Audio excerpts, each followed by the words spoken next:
तो हम अभी नेक्स्ट हमारा एक 8th स्टैंडर्ड का सेकंड लेसन देखेंगे जिसका नाम है हेल्थ एंड डिसीजेस। तो हेल्थ एंड डिसीजेस देखने के पहले हम ये सारे कैन यू रिकॉल के क्वेश्चंस देख लेते हैं एक बार। Have you ever taken the leave from school due to sickness? हाँ, बहुत लोगों को कभी फीवर होता है, कफ कोल्ड होता है, तो हम लोग लेते ही है, लीव लेते हैं। तो what happens exactly when we become sick? क्या होता है आपको पता है सबको। हमको बॉडी पेन होता है, हमारा मेंटल स्टेट जो है थोड़ा हिल जाता है। उसके बाद अगर किसी को फीवर है तो उनके आँखों से बहुत you will feel the heat releasing from your eyes. तो ये सारी चीज़ें होते रहती है जब हम सीक होते हैं। Sometimes we feel good even without taking any medicine, and sometimes we need to consult the doctor and take regular medicine in sickness. Why is it so? तो इसका यही है मीनिंग कि बहुत जो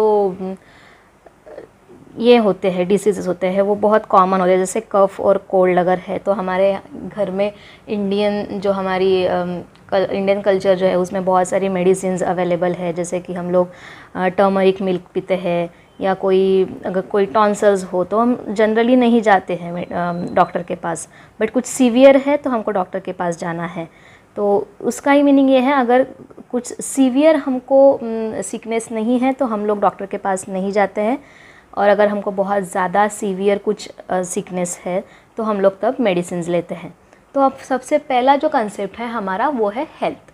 तो हेल्थ का एक्चुअल मीनिंग ये है कि it is a state of complete physical, mental and social well-beingness and not merely the absence of any disease.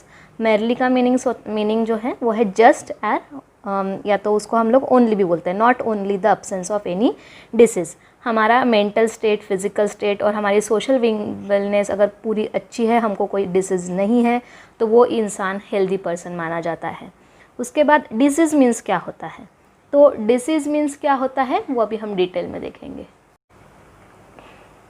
तो डिसीज़ मतलब जो हमारी साइकोलॉजिकल स्टेट है या साइकोलॉजिकल प्रोसेस है बॉडी का, वो उसकी कंडीशन डिस्टर्ब हो जाना, हम उसको बोलते हैं डिसीज़।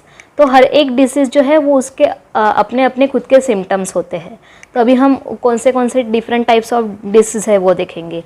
तो हमने अगर देखा है कि बहुत सारे डिसीज़ जैसे diabetes, common cold, asthma, down syndrome, ठीक है, हार्ट डिसीज़, ये सारे डिसीज़ हमने सुने हैं। तो रीज़न और सिम्टम्स जो है इसके लिए अलग अलग है हर एक डिसीज़ के लिए। तो अभी हमको साइंटिफिक मतलब to bring coordination in scientific study of diseases are classified as follows.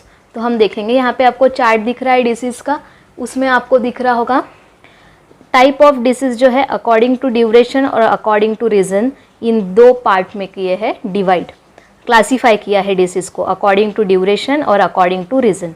According to duration जो होता है वो क्रोनिक डिसीज़ और एक्यूट डिसीज़ होते हैं, और अकॉर्डिंग टू रीजन जो होते हैं वो हेरिडेटरी डिसीज़ भी हो सकते हैं या तो एक्वायर्ड डिसीज़ हो सकते हैं। तो हेरिडेटरी डिसीज़ मतलब जो एक जनरेशन से दूसरे जनरेशन में अगर वो डिसीज़ आ रहा है तो उसको हम लोग बोलते हैं हेरिडेटरी डिसीज़।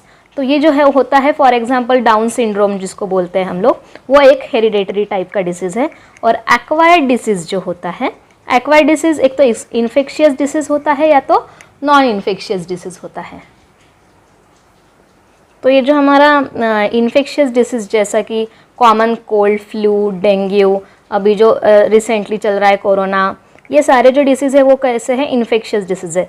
और नॉन इन्फेक्शियस डिसीज़ जैसे डायबिटीज़, हार्ट डिसीज़, या तो हम बोल सकते हैं कि किसी को माइग्रेन होता है ना, वो सारे जो होते हैं वो नॉन इन्फेक्शियस डिसीज़ होते हैं। तो इन्फेक्शियस डिसीज़ से हमको बचने के लिए हमको बहुत सारे प्रिकॉशंस लेने पड़ते हैं। तो आपको अगर पता होगा कि इन्फेक्शियस डिसीज़ जो है वो कैसे फैलते हैं, तो आपको पता है कि जैसे कि hepatitis, malaria, scabies, TB, dengue, dysentery, ringworm, swine flu, इसमें से बहुत सारे डिसीज़ जो है, ये इस टाइप के जो डिसीज़ है वो होते रहते हैं हमेशा। तो कभी कभी ये जो सारे डिसीज़ है, मलेरिया जैसे डिसीज़ तो मॉस्किटो से कैरी होते हैं, स्कैबिज मतलब टीबी, डेंगू, और ये जो सारे डिसीज़ है इनके डिफरेंट डिफरेंट रीज़न है इन्फेक्शन होने के। तो अगर हमको इन्फेक्शन हो रहा है तो हमको उसके लिए बहुत अच्छे से केयर लेनी पड़ती है सबसे पहले तो। और आपको ये भी पता है कि पैथोजन जो होते हैं, पैथोजन मतलब होता है जर्म्स, पैथोजन का मीनिंग होता है जर्म्स, और वो जर्म्स जो है वो डिसीज़ को कैरी करते हैं एक पॉइंट से दूसरे पॉइंट तक, या तो एक पर्सन से दूसरे पर्सन तक वो डिसीज़ को फैलाते हैं। तो what do you mean by infectious disease? तो इन्फेक्शियस डिसीज़ जो है वो कैसे होते हैं? तो इन्फेक्शियस डिसीज़ जो होते हैं वो थ्रू स्पटम स्प्रेड होते हैं। तो अगर कोई इंसान है जिसको इन्फेक्शन है, वो अगर ये एरिया मतलब वो अगर छींकता है या वो इफ़ ही स्नीज और कफ, तो उससे जो है वहाँ से उसके माउथ के थ्रू ड्रॉपलेट्स बाहर आएंगे, ठीक है।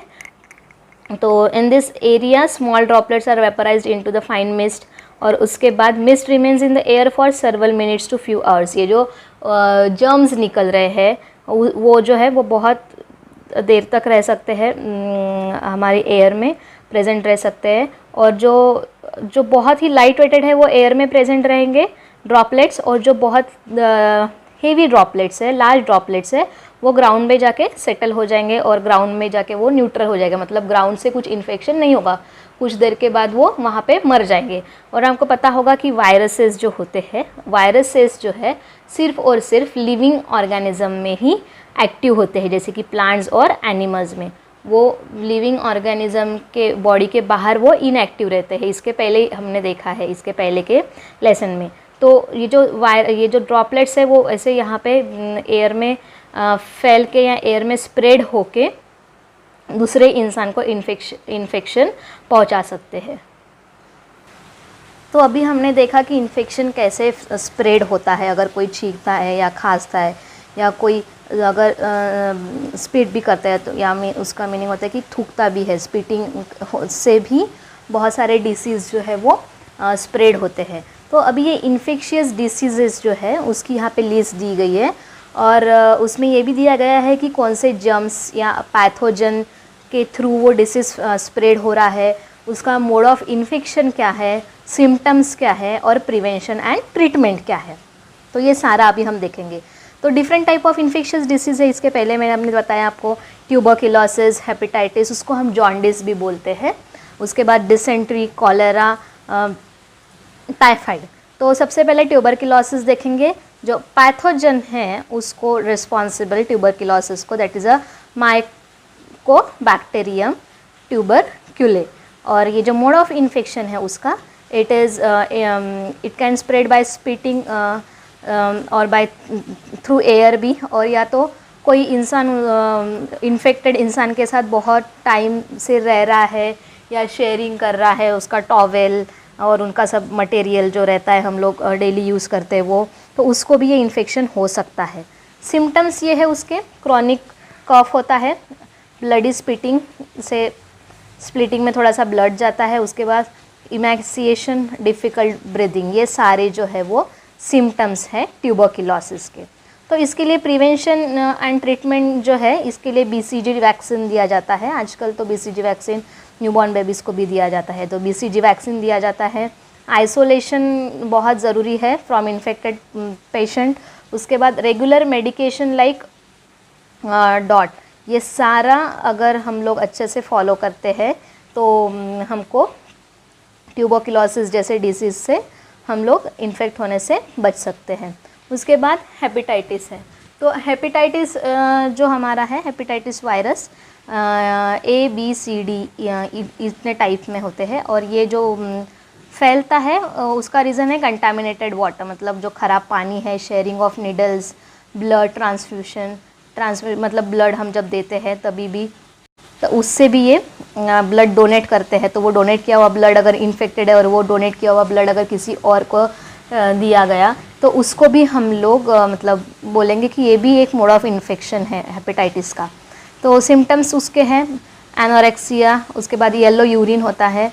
एनोरेक्सिया मतलब उसमें थोड़ा सा ऐसे नौशिया टाइप होता है, जनरल वीकनेस होता है, नौशिया होता है, वोमिटिंग होता है, ग्रे स्टूल होती है, ये सारे सिम्टम्स है हेपेटाइटिस बी के।